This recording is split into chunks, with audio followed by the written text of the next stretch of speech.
Hey everyone, okay, as promised I'm going to teach you how to make a drop spindle. So this is the materials and the tools that you're going to need. So first of all, you've got your dowel there. This is a 3/8 dowel. Then you have your disc here, which, believe it or not, I found this one lying around the house. And I went, I'm going to make a drop spindle out of that. And then you have your cup hooks, which I don't know if you can read that, probably not, it's really blurry. They're 1/2 inch, 12 millimeter cup hooks, okay? And then you're going to need a carpenter's glue or a wood glue, a Sharpie for measurements, a saw of some sort. This is just a small hacksaw, and this is just if you need it to cut the dowel out. Like here you can see this larger piece of dowel that I cut that piece out. Let's get back to that. Yeah. So, oh, and also to put a notch in the whorl, if you want a notch for the, what's it called, for the yarn to go as you're spinning it. And then you're going to need a drill, and drill bits. And if you want to, you can have a wood finish stain. That's just more for beautifying your drop spindle, if you want a more like finished professional look to it. So yeah, so those are the materials that you're going to need. So first thing you want to do is you want to cut out your, let's get it in frame here, my goodness. Hold on a sec here. Anyway, there we go. Okay, so first thing you want to do is you want to cut your dowel piece, which this is about 12 inches long. Okay, so if you do end up getting like a bigger piece like this, like, oh gosh, this was, I don't know if you can see that. No, you can't. But it's 48 inches long. That's the dowel piece that I got. So yeah, so you want to cut a 12-inch piece. So you want to cut a 12-inch piece out, which this does not go in the entire frame because I've zoomed in too much and my camera is stupid and doesn't like to use the zoom function once it's started to go. So yeah, so you'll use your Sharpie, or a pen or a pencil, whatever you choose to use, to mark out 12 inches on the bigger dowel and use your hacksaw to cut it. And if your cutting skills are anything like mine, on the end of it, it's not going to be perfectly straight. Unless you have a table saw that cuts completely straight. Okay, so then you get your disc. There's your pretty disc. I found this randomly in a bunch of yard sale stuff that we had acquired. So I was like, I am taking that and making a drop spindle out of it. You can make these yourselves if you have a hole saw, or you can go to hardware stores or craft stores like Michael's, and sometimes they have like these decorative circular wooden plaques that you can get, and it does have it's a plaque, so it's not going to be completely flat on the front, and there's going to be like a little, it kind of goes in and then up and then, yeah. But if you like decorative stuff, then yeah, you can get that. Alternatively, you can also get toy wheels, which you can find at like hobby shops. I know we have one here called the Hobby Shop, and so now we're going to get into drilling the hole. So how do we get it perfectly centered? Because obviously if we don't get it perfectly centered and the hole is actually like over here, obviously when you're spinning, your spindle's going to be all like, well, what am I doing? And you don't want that. So you want it to be perfectly centered, or as close to the center as you can get. Now how do we do this? Okay, now I did this beforehand just to save time on the video. But so you put your disc or whatever it is that you're using for your wool on a scrap piece of paper, trace it, and then you cut it out. So that's what I have here. So we've cut it out, and then what you do is you're going to fold this in half. Okay, and then have a good crease there, so you'll be able to see it once you open it up again. And then you're going to fold it in half again.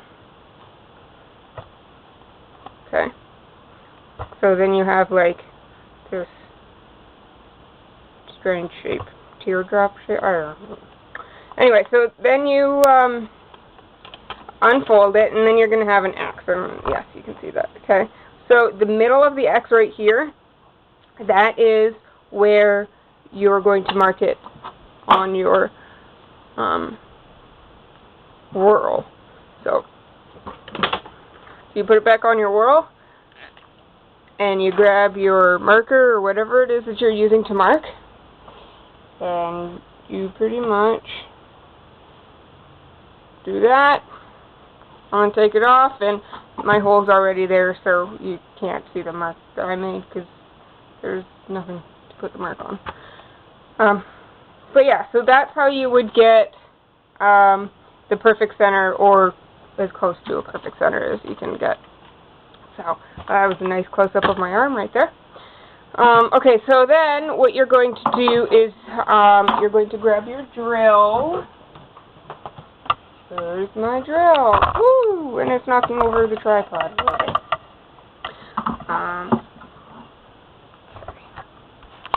I have zoomed out a little bit. I had to stop the video to do that. But I zoomed out a little bit so it's not as in your face. Okay, so you're going to grab your drill. If you have a stationary drill, like, oh goodness, come on. I took shop class. I know what this is called. A drill press. That's what it is.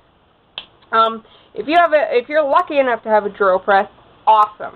But if you're not, because, you know, you're me and you don't have the money or the space to have a drill press, you're going to have to use a hand drill. Now, what you want to do is, if you can find just like a scrap piece of wood laying around, or a table that you don't care about, such as this one. As you can see, this is my crafting table. If you turn it upside down, take the legs off. This is my blocking mat underneath. But yeah, and if you don't know what blocking is, don't worry, there's going to be a video on that, so you'll learn what a blocking mat is. So I don't care about this table. As you can see over here, once I move it, the hole there, that was from drilling that. So yeah, I don't care. And it's also the table that, when I'm not using it as a craft table, my cats eat off of it. So what you're going to do is you want a clamp. Okay, you need to use a clamp to do this, to be safe. Safety number one. So you want to clamp your disc onto the table or the piece of wood that you're using. However, if you are using a piece of wood to drill onto,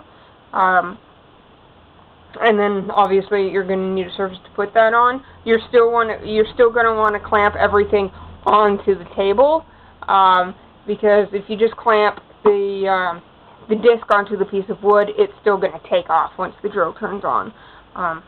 And don't use your knee or your other hand to steady it, because again, it's not safe. You could end up drilling into your body part. So don't do that. So you want to clamp everything onto the table. You've already marked where you're going to need to drill. Make sure that the center of the drill bit, I don't know if you can see that, the center of the drill bit is on that dot. Again, otherwise it's going to be off-center. And then you're going to drill straight down, okay? So straight down. You don't want to drill like this. You don't want to drill like this. You want to drill straight down. Now my drill is stuck. Okay? Because if you drill like this, again, your hole might be in the center to begin with, but then it comes off center on the bottom, and you're going to have that wonky whorl. So you want to drill straight down. Again, why drill presses are so great, because there's no way to F it up as far as going in crooked on an angle goes. So yes, so that's it for that. Okay, and then what you're going to do, okay, oh yes, obviously the hole should be big enough to for the dowel to go into. So the drill bit that I used on my drill was 3/8, which is you know how big the dowel is, and it goes into here like this. You see here, or maybe you don't. Maybe it's too blurry. Okay, but I did mark it at the, so from here to the mark is 2 inches, which is what I want to stick up. So you want the mark not to be at the base of the whorl, otherwise you have a little tiny thing here. You want it, where'd it go? You want it at the top of the whorl. Well, I guess you can kind of see it there. So there's, from the top of the whorl to the top of your dowel is going to be 2 inches. And I don't know if you can see, probably not, but I use sandpaper to kind of rough it up a little bit. The glue that you use, which I've misplaced for now. Oh no, I haven't. It's right here.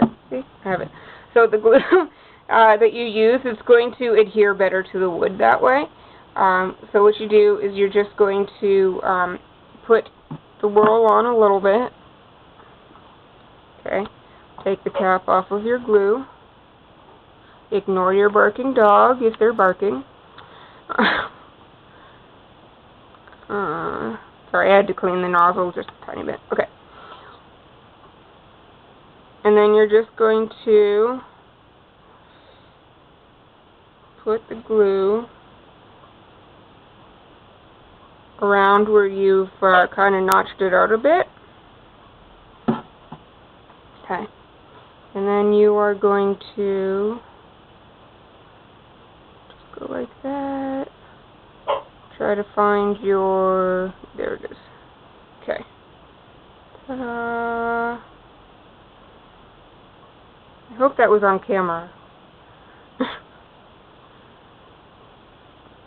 As you're going to notice a little bit of a gap here. So, you're going to take your glue, maybe, and try to get it in that gap, which is going to be very difficult unless you have a really fine nozzle, like a needle nozzle. And if you don't, like I did, you're going to end up with a lot of excess glue here, which is fine. We can sand that off later. Oh, sandpaper. Yeah, you're going to need sandpaper. If I didn't mention that at the beginning of the thingamajig, you're going to need sandpaper. So, yeah. So then you're going to let that dry. So I'm going to let this dry, and we'll be back. And we're back. Okay. So the glue isn't dry completely, but it's dry enough. So now what you want to do is you want to take a cup hook, okay? If you have a drill press, oh, I guess I should put this in frame, huh? If you have a drill press or you're very brave, you can drill a hole here in the top of your dowel. I did not. What I did was I just took the cup hook and I just screwed it into there without a pre-existing hole. Now I did that before video just in case it went horribly wrong. You want to try to get it in the center as much in the center as possible. As you can see, mine is not in the center, it's more off to one side. The only reason being is because if you have it too much off to the side, it could split the side here and come out, and then you know, have to start all over again pretty much with a different dowel. That's the only reason. You know, if the cup hook isn't completely center, it's not going to, it's not really going to do much to the yarn that you're spinning, really, because as you'll see in my other video on how to spin on a drop spindle, all it really does is it just holds the yarn. That's pretty much its functionality. So there's your finished drop spindle. Again, if you want to make it look pretty, you can stain it with your wood stain, which I will be doing later. It's raining outside, so I'm not going to do it today. So that brings up another good point. If you're going to use stain or varnish of any kind, you want to do it outside or like in a garage with the doors open, because of the fumes, you'll probably fall over. So you want it in a well-ventilated area, outside being the best well-ventilated area.